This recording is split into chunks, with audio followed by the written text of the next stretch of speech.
ಓಂ ಶ್ರೀ ಗುರುಭ್ಯೋ ನಮಃ. ಹರಿ ಓಂ. ಓಂ ಏಕದಂತಂ ಚತುರ್ಹಸ್తం ಭಾಷಮಂಕುಶಧಾರಿಣಂ ಹೃದಂಚ ವರದಂ ಹಸ್ತೈರ್ಬಿಭ್ರಾಣಂ ಮೂಷಕಧ್ವಜಂ ರಕ್ತಂ ಲಂಬೋದರಂ ಶೂರ್ಪಕರ್ಣಕಂ ರಕ್ತವಾಸಸಂ ರಕ್ತಗಂಧಾನುಲಿಪ್ತಾಂಗಂ ರಕ್ತಪುಷ್ಪೈಃ ಸುಪೂಜಿತಂ. ಆತ್ಮೀಯ ಪ್ರಿಯ ಪ್ರೇಕ್ಷಕರಿಗೆ ಭಗವಂತರು ಶುಭವನ್ನು ಉಂಟು ಮಾಡಲಿ. ಮಾರ್ಚ್ ತಿಂಗಳಲ್ಲಿ ಕರ್ಕಾಟಕ ರಾಶಿಯವರಿಗೆ ಹೇಗಿದೆ ಮಾಸ ಭವಿಷ್ಯ ಎಂಬುದನ್ನು ಗಮನಿಸೋಣ. ನೋಡಿ, ಪುನರ್ವಸು ನಕ್ಷತ್ರ 4ನೇ ಪಾದ, ಹಾಗೆ ಪುಷ್ಯ ನಕ್ಷತ್ರ 1, 2, 3, 4ನೇ ಪಾದ, ಹಾಗೆ ಆಶ್ಲೇಷ ನಕ್ಷತ್ರ 1, 2, 3, 4ನೇ ಪಾದ. ವಿಡಿಯೋ ಮುಗಿಯುವವರೆಗೂ ಕೂಡ ನೀವು ನೋಡ್ತಾ ಇರಿ. ನಕ್ಷತ್ರ ಪರಿಹಾರಗಳು ಏನು ಎಂಬುದನ್ನು ಕೂಡ ತಿಳ್ಕೊಳ್ಳುವಂತಹ ಒಂದು ಪ್ರಯತ್ನ ಮಾಡೋಣ. ನೋಡಿ, ಯುಗಾದಿ ಹಬ್ಬ ಮುಗಿದು ಇದು ನಮ್ಮಲ್ಲಿ ಚೈತ್ರ ಮಾಸ ಮತ್ತು ವೈಶಾಖ ಮಾಸ ಅಂಥೇಳಿ ಈ ತಿಂಗಳಲ್ಲಿ ಏನಪ್ಪ ಹಬ್ಬ ಹರಿದಿನಗಳು ಅಂತಂದರೆ 2ನೇ ತಾರೀಕಿಗೆ ಚಿತ್ರಾ ಪೌರ್ಣಿಮೆ ಅಂತ ಹೇಳಿದೆ. ಹಾಗೆ ಬೆಂಗಳೂರು ಕರಗವು ಕೂಡ 1ನೇ ತಾರೀಕಿಗಿದೆ. ಅಕ್ಕನ ಹುಣ್ಣಿಮೆ, ಹಾಗೆ ವಿಶೇಷವಾಗಿ ಬೆಂಗಳೂರಿನ ಕರಗ ಸತ್ಯನಾರಾಯಣ ಸ್ವಾಮಿ ಪೂಜೆ ಮಾಡುವಂಥದ್ದು. 2ನೇ ತಾರೀಕು ಕೂಡ ಚಿತ್ರಾ ಪೌರ್ಣಿಮೆ ಅಂತ ಹಾಕಿದ್ದಾರೆ. ಹಾಗಾಗಿ 2ನೇ ತಾರೀಕು ಚಿತ್ರಾ ನಕ್ಷತ್ರ ಇರುತ್ತೆ. ಹಾಗಾಗಿ ಚೈತ್ರ ಮಾಸದ ಹುಣ್ಣಿಮೆ ಬಹಳ ಉತ್ತಮವಾದಂಥದ್ದು. 5ನೇ ತಾರೀಕಿಗೆ ಸಂಕಷ್ಟರ ಚತುರ್ಥಿ, 13ನೇ ತಾರೀಕಿಗೆ ಸರ್ವೇಶಾಂ ಏಕಾದಶಿ, 14ನೇ ತಾರೀಕಿಗೆ ಸೌರ ಯುಗಾದಿ, 14ನೇ ತಾರೀಕಿಗೆ ವಿಷವತ್ ಪುಣ್ಯಕಾಲ ಅಂದರೆ ಸಂಕ್ರಾಂತಿಯ ಪುಣ್ಯಕಾಲ ಇದೆ, ಮೇಷ ಸಂಕ್ರಾಂತಿ. ಹಾಗೆ 16ನೇ ತಾರೀಕಿಗೆ ಮಾಸ ಶಿವರಾತ್ರಿ, 17ನೇ ತಾರೀಕಿಗೆ ಅಕ್ಷತದಿಗೆ ಅಮಾವಾಸ್ಯೆಯೂ ಕೂಡ ಇದೆ. ಹಾಗೆ 18ನೇ ತಾರೀಕಿಗೆ ಚಂದ್ರ ದರ್ಶನ, 19ನೇ ತಾರೀಕಿಗೆ ಪರಶುರಾಮ ಜಯಂತಿ, 20ನೇ ತಾರೀಕಿಗೆ ಅಕ್ಷತ ತೃತೀಯ ಮತ್ತು ಬಸವೇಶ್ವರ ಜಯಂತಿ. ಇದು ಬಹಳ ಉತ್ತಮವಾದಂಥದ್ದು. ಅಕ್ಷತ ತೃತೀಯ ವರ್ಷಕ್ಕೆ 3 ಬಹಳ ಉತ್ತಮವಾದಂಥ ಮುಹೂರ್ತಗಳಿರುತ್ತೆ.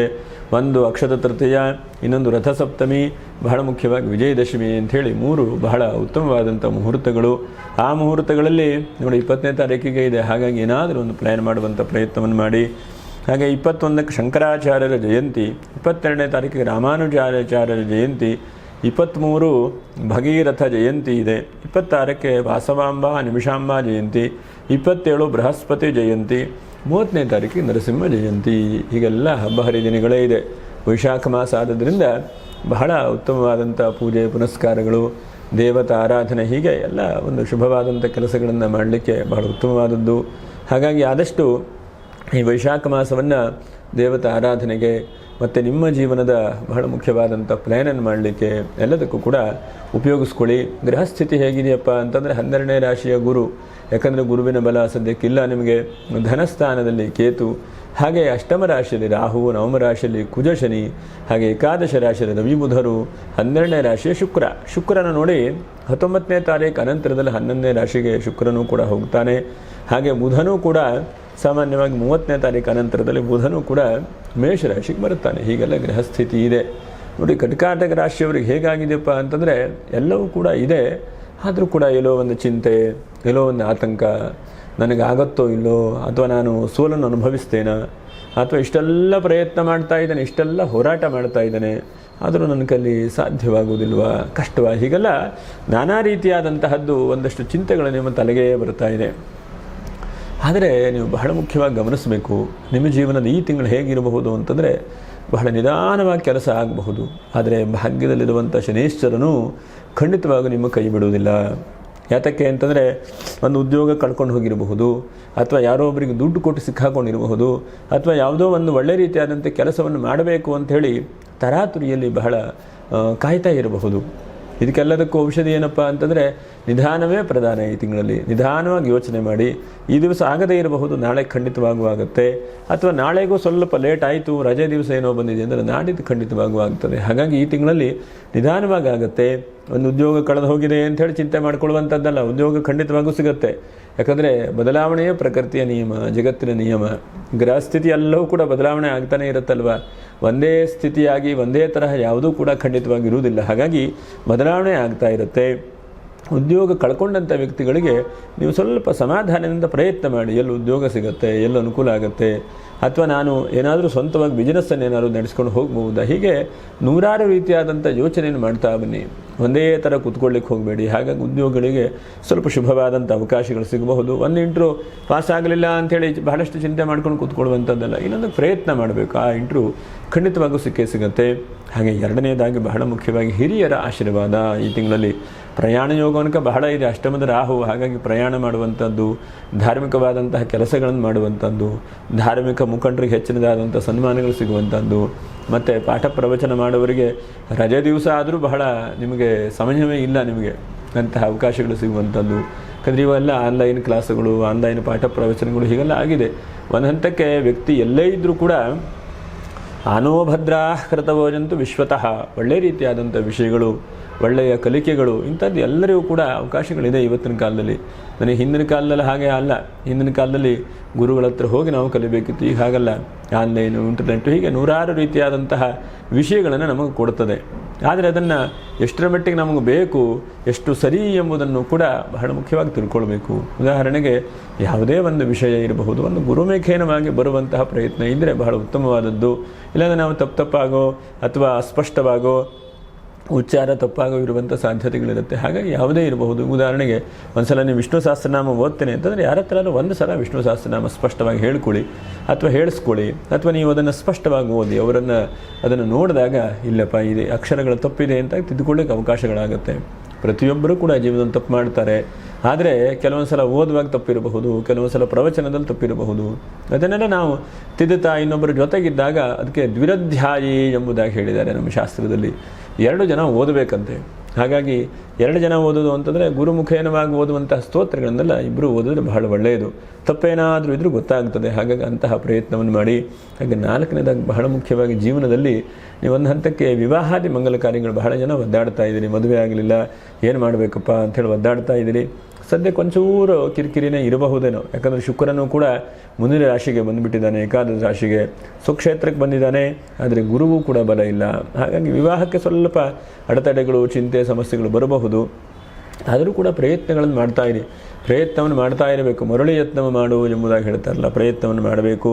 ಹಾಗೆ 6ನೇದಾಗಿ ಬಹಳ ಮುಖ್ಯವಾಗಿ ನಿಮ್ಮ ಜೀವನದಲ್ಲಿ ಬಹಳಷ್ಟು ಬಿಸಿನೆಸ್ಸಿನ ವ್ಯವಸ್ಥೆಗಳು ಮತ್ತು ಗೌರ್ಮೆಂಟ್ ನೌಕರಿಯಲ್ಲಿರುವಂಥ ವ್ಯಕ್ತಿಗಳಿಗೆ ಹೆಚ್ಚಿನದಾದಂಥ ಲಾಭಾಂಶಗಳು ಸಿಗುವಂಥದ್ದು. ಮತ್ತು ನಿಮಗೆ ಯೋಚನೆಯೇ ಇರುವುದಿಲ್ಲ, ಎಲ್ಲ ಪ್ಲ್ಯಾನ್ ಮಾಡ್ತಾ ಇರ್ತೀರಿ. ನೋಡಿ, ಕುಜ ಮತ್ತು ಶುಕ್ರನ ಸಂಯೋಗವು ಕೂಡ ಒಂದು ಸ್ವಲ್ಪ ದಿವಸ ಆಗ್ತದೆ. ಹಾಗಾಗಿ ಕುಜನಿಂದ ಭೂಮಿಯ ಚಿಂತನೆ ಮಾಡಬೇಕು. ಈ ರಾಶಿಯವರು ಭೂಮಿ ವ್ಯಾಪಾರ ವ್ಯವಹಾರ ಮಾಡೋರಿಗೆ ಬಹಳ ಹೆಚ್ಚಿನದಾದಂಥ ಅನುಕೂಲತೆಗಳು, ಅಥವಾ ಬಿಲ್ಡರ್ ಯಾರಾದರೂ ಇದ್ದರೆ ಅನುಕೂಲ ಆಗುವಂಥದ್ದು. ಮತ್ತು ಬಹಳ ಮುಖ್ಯವಾಗಿ ಶನಿ ಕುಜನೂ ಕೂಡ ಒಟ್ಟಿಗೆ ಇದ್ದಾರೆ. ಹಾಗಾಗಿ ಭೂಮಿ ಆಗತ್ತೆ, ಯಾವುದೋ ಒಂದು ಕಿರಿಕಿರಿಯೋ ಯಾವುದೋ ಒಂದು ಲಿಟಿಗೇಷನೋ ಕಿರಿಕಿರಿಯೋ ಸಿಕ್ಕಾಕೊಂಡಿದ್ದರೆ ಸ್ವಲ್ಪ ಟೈಮ್ ತೆಗೆದುಕೊಳ್ಳುತ್ತದೆ ಎಂಬುದನ್ನು ಕೂಡ ನಾವು ಹೇಳಬಹುದು. ಹಾಗಾಗಿ ಎಲ್ಲದಕ್ಕೂ ತಾಳ್ಮೆಯೇ ಪ್ರಧಾನ. ನಿಧಾನವಾಗಿ ಈ ದಿವಸ ನಿಧಾನವೇ ಪ್ರಧಾನ ಅಂಥೇಳಿ ಈ ತಿಂಗಳ ತೀರ್ಮಾನ ತೆಗೆದುಕೊಳ್ಬೇಕು. ಹಾಗೆ ಬಹಳ ಮುಖ್ಯವಾಗಿ ಮಕ್ಕಳ ಬಗ್ಗೆ ತುಂಬ ತಲೆ ಕೆಡಿಸ್ಕೊಳ್ತಾ ಇದ್ದೀರಿ. ಎಷ್ಟೋ ಸಲ ಕರ್ಕಾಟಕ ರಾಶಿಯವರು ಹಾಗಾಗಬೇಕು, ಹೀಗಾಗಬೇಕು, ಹೀಗೆ ಓದಬೇಕು, ಅಲ್ಲಿ ಓದಬೇಕು ಅಂತೇನಿಲ್ಲ. ಹಾಗಾಗಿ ನಾವು ಮನಸ್ಸನ್ನು ಭಗವಂತ ಇಷ್ಟನ್ನು ಪ್ರಯತ್ನ ಮಾಡಬಹುದು ಅಂಥೇಳಿ ಕೊಟ್ಟಿರ್ತಾನೆ. ತೀರ ಒತ್ತಡ ಮಾಡಿದಾಗ, ತೀರ ಮಕ್ಕಳ ಮೇಲೆ ಪ್ರಯತ್ನವನ್ನು ಮಾಡಿದಾಗ ಅವರಿಗೆ ಅದು ಸಾಧ್ಯವಾಗದೇ ಇರಬಹುದು. ಯಾಕಂದರೆ ಎಲ್ಲರ ಮನಃಶಕ್ತಿ, ಬುದ್ಧಿಶಕ್ತಿ ಅಷ್ಟೊಂದು ಜಾಸ್ತಿ ಆಗಿರುವುದಿಲ್ಲ. ಹಾಗಾಗಿ ಏನೇನು ಅವರು ಇಸ್ಕೊಳ್ಳಿಕ್ಕೆ ಸಾಧ್ಯ ಇದೆ ಅಷ್ಟೇ ನಾವು ಹೇಳಿಕೊಳ್ಳುವಂಥ ಪ್ರಯತ್ನ ಮಾಡಬೇಕು. ಎಷ್ಟೋ ಸಲ ಏನಾಗುತ್ತೆ, ಪಾಲಕರು ಎಲ್ಲ ರೀತಿಯಾದಂಥ ಒತ್ತಡ ಮಕ್ಕಳ ವಿಷಯದಲ್ಲಿ, ಹಾಗೋದು, ಹೀಗೋದು, ಹಾಗೆ ಮಾಡು, ಹೀಗೆ ಮಾಡು ಅಂಥೇಳಿ. ಹಾಗಾಗಿ ಅವ್ರ ಕೈಯಲ್ಲಿ ಏನು ಸಾಧ್ಯವಾಗುತ್ತೆ ಅದನ್ನು ಓದಿ. ಯಾಕಂದರೆ ಪ್ರತಿಯೊಬ್ಬರಿಗೂ ಕೂಡ ಭಗವಂತನು ಉದ್ಯೋಗಿನಂ ಪುರುಷ ಸಿಂಹಂ ಉಪೈತಿ ಲಕ್ಷ್ಮೀ, ಉದ್ಯೋಗವನ್ನು ಕೊಡ್ತಾನೆ. ಹಾಗಾಗಿ ಒಬ್ಬರಿಗೆ ಬಹಳ ಉತ್ತಮವಾದ ಉದ್ಯೋಗ ಆಗಬಹುದು, ಇನ್ನೊಬ್ಬರಿಗೆ ಸಣ್ಣ ಪುಟ್ಟ ಉದ್ಯೋಗ ಆಗಬಹುದು. ಆದರೆ ಉದ್ಯೋಗ ಖಂಡಿತವಾಗೂ ಸಿಗದೇ ಇರುವುದಿಲ್ಲ. ಮನಸ್ಥಿತಿಯನ್ನು ಭಗವಂತ ಸರಿಯಾಗಿ ಕೊಟ್ಟರೆ, ಆರೋಗ್ಯವನ್ನು ಚೆನ್ನಾಗಿ ಕೊಟ್ಟರೆ ಎಲ್ಲವೂ ಕೂಡ ಸಿಗುತ್ತೆ. ಹಾಗಾಗಿ ತೀರ ಒತ್ತಡ ಹಾಕೋದನ್ನು ಮಾಡಲಿಕ್ಕೆ ಹೋಗಬೇಡಿ. ಇನ್ನು ಬಹಳ ಮುಖ್ಯವಾಗಿ ಪ್ರಯಾಣಗಳು ಈ ತಿಂಗಳಲ್ಲಿ ಜಾಸ್ತಿ ಪ್ರಯಾಣ, ಓಡಾಟವು ಇವೆಲ್ಲ ಸ್ವಲ್ಪ ಜಾಸ್ತಿ ಕಾಣುತ್ತದೆ. ಇನ್ನು ಒಂದು 5-6 ವಿಷಯದಲ್ಲಿ ಜಾಗ್ರತೆ ವಹಿಸಿಕೊಳ್ಬೇಕು. ಒಂದನೇದು ಬಟ್ಟೆ ವ್ಯಾಪಾರ ವ್ಯವಹಾರ ಮಾಡೋರು ಈ ತಿಂಗಳಲ್ಲಿ ಸ್ವಲ್ಪ ಜಾಗ್ರತೆ. 2ನೇದು ಫೈನಾನ್ಸ್ ವ್ಯಾಪಾರ ವ್ಯವಹಾರ ಮಾಡೋರು ಅಥವಾ ಸ್ಟಾಕ್ ಮಾರ್ಕೆಟಲ್ಲಿ, ಶೇರಲ್ಲಿ ಮಾಡುವಂಥವರು ಸ್ವಲ್ಪ ಯಾವ ಕ್ಷಣಕ್ಕೆ ಏನಾಗುತ್ತೆ ಗೊತ್ತಿಲ್ಲ. ಹಾಗಾಗಿ ತುಂಬ ಜಾಗ್ರತೆ ವಹಿಸಿಕೊಳ್ಬೇಕು. ಹಾಗೆ 4ನೇದಾಗಿ ನಿಮ್ಮ ವಿಪರೀತ ಆದಂಥ ಖರ್ಚು, ವಿಪರೀತ ಆದಂತಹ ಯೋಚನೆಗಳು ಎರಡಕ್ಕೂ ಕೂಡ ತಡೆ ಹಿಡಿಬೇಕು. ಈ ತಿಂಗಳಲ್ಲಿ ಭಾಳಷ್ಟು ನೋಡದೇ ಇದ್ದ ಹಾಗೆ ಖರ್ಚಾಗಿ ಹೋಗ್ತದೆ. ಕೆಲವೊಂದಷ್ಟು ತಲೆ ಒಳಗಡೆ ಯೋಚನೆಗಳು, ಎಷ್ಟೋ ಸಲ ನಿದ್ರೆಗಳು ಹೀನ ಆಗುವಂಥದ್ದು. ಗುರು 12ನೇ ರಾಶಿಯಲ್ಲಿದ್ದಾನೆ. ಹಾಗಾಗಿ ಒಳ್ಳೆಯದೇ ಚಿಂತನೆ ಮಾಡ್ತೀರಿ, ಆದರೆ ಎಷ್ಟೆಷ್ಟೋ ಸಲ ಅದನ್ನೇ ಯೋಚನೆ ಮಾಡ್ತಾ ಇರ್ತೀನಿ. ನಿದ್ರೆಯೂ ಕೂಡ ಸರಿ ಬರುವುದಿಲ್ಲ. ಹಾಗಾಗಿ ಎಷ್ಟು ಬೇಕೋ ಅಷ್ಟೇ, ಈ ಕಡೆ ಕಿವಿಯಿಂದ ಕೇಳಿ ಈ ಕಡೆ ಕಿವಿಯಿಂದ ಬಿಡುವಂತಹ ಕೆಲವೊಂದು ವಿಷಯಗಳಿರುತ್ತೆ, ಅದನ್ನು ಮಾಡ್ಕೊಳ್ಬೇಕು. ತಲೆ ಒಳಗಡೆಗೆ 1000 ಸಲ ಸುತ್ತಿಸ್ತಾ ಇರುವಂಥದ್ದಲ್ಲ, ಅದರಿಂದ ನಿದ್ರೆಯೂ ಬರುವುದಿಲ್ಲ, ಚಿಂತೆಯೂ ಕೂಡ ಆಗುತ್ತೆ, ಉದ್ಯೋಗಕ್ಕೂ ಮುಂದೆ ಹೋಗಲಿಕ್ಕಾಗೋದಿಲ್ಲ, ಇದಿಷ್ಟರಿಷ್ಟಗಳು ಬರುತ್ತೆ. ಹಾಗಾಗಿ ಸ್ವಲ್ಪ ನಿಮ್ಮ ಮನಸ್ಸನ್ನು ಈ ತಿಂಗಳಲ್ಲಿ ಸ್ವಲ್ಪ ಹತೋಟಿಯಲ್ಲಿ ಇಟ್ಕೊಳ್ಳುವಂತಹ ಪ್ರಯತ್ನ ಮಾಡಬೇಕು. ಹಾಗೆ 5 ಟರ್ನಿಂಗ್ ಪಾಯಿಂಟ್ ಸಿಗಬಹುದು. ಒಂದನೇದಾಗಿ ಆರ್ಥಿಕವಾದಂಥದ್ದು ಹೇಳದೆ ಮುಂಚೆ, ಹಾಗೆ ಹಣಕಾಸಿಗೂ ಕೂಡ ಅನಿರೀಕ್ಷಿತವಾಗಿ ಎಲ್ಲೋ ಒಂದು ಕಡೆಗೆ ಲಾಭಾಂಶಗಳು ವ್ಯವಸ್ಥೆಗಳು ಸಿಗಬಹುದು. ಹಾಗೆ ಎರಡನೇದಾಗಿ ಸರ್ವಿಸನ್ನು ಕರೆಕ್ಟಾಗಿ ಮಾಡಿ, ನಿಮ್ಮ ಕರ್ತವ್ಯವನ್ನು ಈ ತಿಂಗಳಲ್ಲಿ ಪರ್ಫೆಕ್ಟಾಗಿ ಮಾಡಿ, ಸಮಯವನ್ನು ಇಟ್ಕೊಂಡು ನಿಮ್ಮ ಕರ್ತವ್ಯ, ನಾ ಈ ಕರ್ತವ್ಯ ಮಾಡ್ತಾ ಇದ್ದೇನಪ್ಪ, ಈ ಕರ್ತವ್ಯ ನನಗೆ ಭಗವಂತ ಕೊಟ್ಟಿದ್ದಾನೆ. ಬೇರೆಯವರು ಅದು ಮಾಡ್ತಾರೆ, ಇದು ಮಾಡ್ತಾರೆ, ನಮಗೆ ಬೇಡ, ನಾವು ಏನು ಮಾಡಬೇಕು, ನಮ್ಮ ಗುರಿ ಏನು ಹೇಳುವುದನ್ನು ಸರಿಯಾಗಿ ತೀರ್ಮಾನ ಮಾಡಿಕೊಳ್ಳಿ. ಹಾಗೆ 4ನೇದಾಗಿ ಕೃಷಿಕರಿಗೆ ಒಳ್ಳೆಯದು, ಕೃಷಿ ಜಮೀನು ಮಾಡಬೇಕು, ಅಥವಾ ಕೃಷಿಯಲ್ಲಿ ಏನೋ ತೊಂದರೆಗಳಿದೆ, ಅಥವಾ ನೀರಿನ ಸಮಸ್ಯೆಗಳಿದೆ, ಇಂತಹದ್ದೆಲ್ಲ ಸ್ವಲ್ಪ ಪರಿಹಾರ ಆಗುವಂಥ ಸಾಧ್ಯತೆಗಳು. ಎಷ್ಟೋ ಸಲ ನೋಡಿ, ನೀರಿನ ಸಮಸ್ಯೆಗಳಿಂದ ಕೃಷಿಯನ್ನೇ ಸರಿಯಾಗಿ ಮಾಡಲಿಕ್ಕಾಗೋದಿಲ್ಲ, ಒಂದ್ಸಲ ವಾತಾವರಣದ ತೊಂದರೆಗಳು ನೋಡಿ. ಎಷ್ಟೋ ಜನ ಈಗ ತರಕಾರಿ ಇರಬಹುದು, ಹೂವು ಹಣ್ಣು ಇರಬಹುದು, ಅವರು ಮಾರಾಟ ಮಾಡುವಾಗ ಬೆಲೆ ಸರಿಯಾಗಿ ಸಿಗದೇ ಇರುವಂಥ ಚಾನ್ಸಸ್ ಇರುತ್ತೆ. ಹಾಗಾಗಿ ಶ್ರದ್ಧೆಯಿಂದ ಮಾಡಬೇಕು ಅಷ್ಟೇ ಕರ್ತವ್ಯ, ಮಿಕ್ಕಿದೆಲ್ಲ ಭಗವಂತನ ಮೇಲೆ ನಾವು ಭಾರ ಹಾಕಿಬಿಡಬೇಕು. ಒಂದು ಸಲ ಸಿಗುತ್ತೆ, ಒಂದು ಸಲ ಸಿಗೋದಿಲ್ಲ, ಎಲ್ಲ ಸಲನೂ ಕೂಡ ಹಬ್ಬದ ಊಟವೇ ಸಿಗುತ್ತೆ ಹೇಳುವಂಥದ್ದಿಲ್ಲ ಜೀವನದಲ್ಲಿ. ಹಾಗಾಗಿ ಎಷ್ಟೋ ಸಲ ಕೃಷಿಕರು ಬಹಳ ಕಷ್ಟಪಡ್ತಾರೆ, ನಷ್ಟವನ್ನು ಅನುಭವಿಸ್ತಾರೆ. ಆದರೆ ಮುಂದಿನ ಸಲ ಭೂಮಿಯ ಪುನಃ ಅವಕಾಶಗಳನ್ನು ಕೊಡುತ್ತೆ. ಕೃಷಿತೋ ನಾಸ್ತಿ ದುರ್ಭಿಕ್ಷ ಎಂಬುದಾಗಿ ಹೇಳಿದ್ದಾರೆ. ಅರ್ಥ ಏನು? ಕೃಷಿಯಿಂದ ಯಾವುದೇ ರೀತಿಯಾದಂಥ ದುರ್ಭಿಕ್ಷ ಉಂಟಾಗುವುದಿಲ್ಲ. ದುರ್ಭಿಕ್ಷ ಎಂದ್ರೇನು? ಕಷ್ಟ ಉಂಟಾಗುವುದಿಲ್ಲ ಹೇಳುವಂಥ ಅರ್ಥ. ಹಾಗಾಗಿ ಕೃಷಿ ಭೂಮಿ, ಕೃಷಿ ಜಾಗ, ಕೃಷಿಯ ವ್ಯವಸ್ಥೆಯನ್ನು ನಾವು ನಿಜವಾಗಲೂ ಆದಷ್ಟು ಪ್ರೀತಿಯಿಂದ ಮಾಡಬೇಕು. ಭೂಮಿ ಯಾವತ್ತೂ ಯಾರಿಗೂ ಕೂಡ ಖಂಡಿತ ಮೋಸ ಮಾಡೋದಿಲ್ಲ.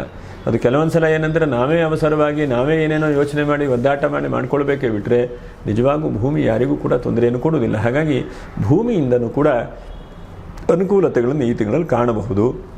ಇನ್ನು ಮಿಕ್ಕಿರುವಂತಹದ್ದು ಒಂದು ಹಂತಕ್ಕೆ ಎಲ್ಲ ರೀತಿಯಾದಂಥ ಅವಕಾಶಗಳಿದೆ. ಧಾರ್ಮಿಕ ಮುಖಂಡರಿಗೆ ಅಥವಾ ಸನ್ಯಾಸಿಗಳಿಗೆ ಅಥವಾ ಪಾಠ ಪ್ರವಚನ ಮಾಡ್ತಾ ಇದ್ದಂಥವರಿಗೆ ಹೆಚ್ಚಿನದಾದಂಥ ಅವಕಾಶಗಳು. ಯಾತಕ್ಕೆ ಅವಕಾಶಗಳು ಅಂತಂದರೆ ನೋಡಿ, ಶನಿಯು ಧರ್ಮವನ್ನು ಬೋಧನೆ ಮಾಡುವಂಥ ಒಂದು ಗ್ರಹ. ಧರ್ಮ ಹೀಗೇ ಇರಬೇಕು ಹೇಳುವುದನ್ನು, ಅದು ಕೂಡ ಕುಜನ ಜೊತೆ ಕೂತಿದ್ದಾನೆ. ಅವಾಗೇನಾಗತ್ತೆ, ನಿಮಗೂ ಸ್ವಲ್ಪ ಜಾಸ್ತಿ ಆದಂತಹ ಪ್ರಯತ್ನಗಳಾಗಿ ಧಾರ್ಮಿಕವಾದಂಥ ಅವಕಾಶಗಳು, ಅನುಷ್ಠಾನಗಳು, ಉಪಾಸನೆ ಮಾರ್ಗಗಳು ಮತ್ತು ಒಳ್ಳೆ ರೀತಿಯಾಗಿ ಹೇಳುವಂಥದ್ದು. ಹಾಗಾಗಿ ನಾನು ಹೇಳಿದೆ, ಈ ತಿಂಗಳಲ್ಲಿ ಏನಿಲ್ಲ, ನಿಮ್ಮ ಸರ್ವಿಸನ್ನು, ನಿಮ್ಮ ಕರ್ತವ್ಯವನ್ನು ಮಾಡ್ತಾ ಬನ್ನಿ. ಮಿಕ್ಕಿದನ್ನು ಭಗವಂತನ ಮೇಲೆ ಹಾಕಿ ಭಗವಂತ ಎಲ್ಲವನ್ನು ಕೂಡ ಅನುಗ್ರಹಿಸ್ತಾ ಬರ್ತಾನೆ. ಇಷ್ಟು ಈ ತಿಂಗಳಲ್ಲಿ ನಿಮಗೆ ಬದಲಾವಣೆಗಳು ಕಾಣಬಹುದು. ಇನ್ನು ನಕ್ಷತ್ರ ಪರಿಹಾರಗಳೇನು ನೋಡಿ, ಪುನರ್ವಸು ನಕ್ಷತ್ರ 5ನೇ ತಾರೀಕು ಸಂಕಷ್ಟದ ಚತುರ್ಥಿ ಇದೆ. ಆ ದಿವಸ ನಿಮ್ಮ ಕೈಯಲ್ಲಿ ಸಾಧ್ಯವಾದ ಮಟ್ಟಿಗೆ ಭಗವಂತನ ಧ್ಯಾನ, ನಾಮಸ್ಮರಣೆ, ಗಣಪತಿಯನ್ನು ವಿಶೇಷವಾಗಿ ಪೂಜೆ ಮಾಡಿಕೊಳ್ಳಿ. ಇನ್ನು ಪುಷ್ಯ ನಕ್ಷತ್ರದವರು ನೋಡಿ 14ನೇ ತಾರೀಕು ಸೌರ ಯುಗಾದಿ ಇದೆ. ಆ ಸೌರ ಯುಗಾದಿ ಅಂತಂದ್ರೆ ಒಂದು ಹಂತಕ್ಕೆ ಸೌರ ಮಾಸದ ಆಚರಣೆ ಮಾಡುವಂಥವ್ರು ಯುಗಾದಿ ಹಬ್ಬ. ಆ ದಿವಸ ನೀವು ಸಾಧ್ಯವಾದ ಮಟ್ಟಿಗೆ ಈಶ್ವರನ ಆರಾಧನೆಯನ್ನು, ಈಶ್ವರನ ಪ್ರಾರ್ಥನೆ ಮಾಡಿ. ಇನ್ನು ಅಶ್ಲೇಷ ನಕ್ಷತ್ರದವರು ಎಷ್ಟು ಸಾಧ್ಯ ಆಗುತ್ತೆ ನೋಡಿ, ಎಷ್ಟು ನೀವು ಅಕ್ಷತೃತೀಯ ಇದೆ 20ನೇ ತಾರೀಕಿಗೆ ಏನಾದರೂ ಒಂದು ಪ್ಲ್ಯಾನ್ ಮಾಡಿ, ಒಂದು ಬಿಸ್ನೆಸ್ ಪ್ಲ್ಯಾನೋ ಅಥವಾ ಇನ್ವೆಸ್ಟ್ಮೆಂಟ್ ಪ್ಲ್ಯಾನೋ ಅಥವಾ ಎಲ್ಲೋ ಒಂದು ಕಡೆಗೆ ನಿಮ್ಮ ಜೀವನದಲ್ಲಿ ಹೀಗೀಗೆ ನಾನು ಮಾಡಬೇಕು, ಹೀಗೀಗೆ ಆಗಬೇಕು, ಈ ಥರ ಆಗಬೇಕು ಹೇಳೋದನ್ನು ಅಕ್ಷತೃತೀಯ ದಿವಸ ಪ್ರಯತ್ನ ಮಾಡಿ. ಅದರ ಜೊತೆಯಲ್ಲಿ ಒಂದು ಸ್ಥಿರವಾದಂತಹ ದೇವತಾ ಉಪಾಸನೆಯನ್ನು ಕೂಡ ಶುರು ಮಾಡಿ. ಅಥವಾ ಏನೋ ನಿಮಗೆ ಯಾವ ಉದ್ಯೋಗ ಶುರು ಮಾಡಲಿಕ್ಕಾಗುತ್ತೋ ಅಂಥ ಉದ್ಯೋಗವನ್ನು ಜೊತೆಗೆ ಬಿಸ್ನೆಸ್ ಥರನೇ ಪ್ರಯತ್ನ ಮಾಡಿಕೊಡಿ. ಯಾಕಂದರೆ ಉದ್ಯೋಗ ಅಂತಂದರೆ ಒಂದು ಉದ್ಯೋಗ ನಿರಂತರವಾಗಿ ಮಾಡ್ತಾ ಇರ್ತೀರಿ, ಮತ್ತೊಂದು ಹೇಗೆ ಮಾಡೋದು ಅಂತ ಅನಿಸಿದಾಗ ನಿರಂತರವಾದಂಥ ಧ್ಯಾನವನ್ನು ಮಾಡಿ ಒಂದು ಉದ್ಯೋಗಕ್ಕೆ ಪ್ರಯತ್ನ ಮಾಡಿ. ಆ ಉದ್ಯೋಗದಲ್ಲಿ ಸಕ್ಸಸ್ಫುಲ್ಲು ಆಗುವಂಥ ಸಾಧ್ಯತೆಗಳಿದ್ದಾವೆ. ಮತ್ತು ಆ ದಿವಸ ಒಂದು ಅನುಷ್ಠಾನವನ್ನು ಶುರು ಮಾಡಿ. ಏನಾದರೂ ಒಂದು ಉದಾಹರಣೆಗೆ ನೀವು ಯಾವ ಪೂಜೆ ಜಪವನ್ನು ಮಾಡ್ತೀರೋ ಅದನ್ನು ನಿರಂತರವಾಗಿ ಮಾಡೋದು, ಅಥವಾ ಪ್ರತಿನಿತ್ಯ ಒಂದು ಸಮಯವನ್ನು ಅನುಷ್ಠಾನ ಉಪಾಸನೆಗೆ ಅಂಥೇಳಿ ಅದನ್ನು ಮೀಸಲಿಡೋದು, ಅಥವಾ ಯಾವುದೋ ಒಂದು ಒಳ್ಳೆಯ ಕೆಲಸಕ್ಕೆ ಅಂಥೇಳಿ ಪ್ರಯತ್ನ ಮಾಡಿ. ಇದಿಷ್ಟು ಮಾಡಿ ಈ ತಿಂಗಳು ಏಪ್ರಿಲ್ ತಿಂಗಳು ಶುಭವನ್ನು ಉಂಟು ಮಾಡಲಿ. ನಿಧಾನವೇ ಪ್ರಧಾನ. ಇನ್ನೊಮ್ಮೆ ಭಗವಂತನ ಅನುಗ್ರಹವಾಗಲಿ ಅಂತ ಹೇಳ್ತಾ ಮತ್ತೆ ಮುಂದಿನ ವಿಡಿಯೋದಲ್ಲಿ ಭೇಟಿ ಮಾಡೋಣ. ನಮಸ್ಕಾರ. ಲೋಕ ಸಮಸ್ತ ಸುಖಿನೋ ಭವಂತು. ನಮಸ್ಕಾರ.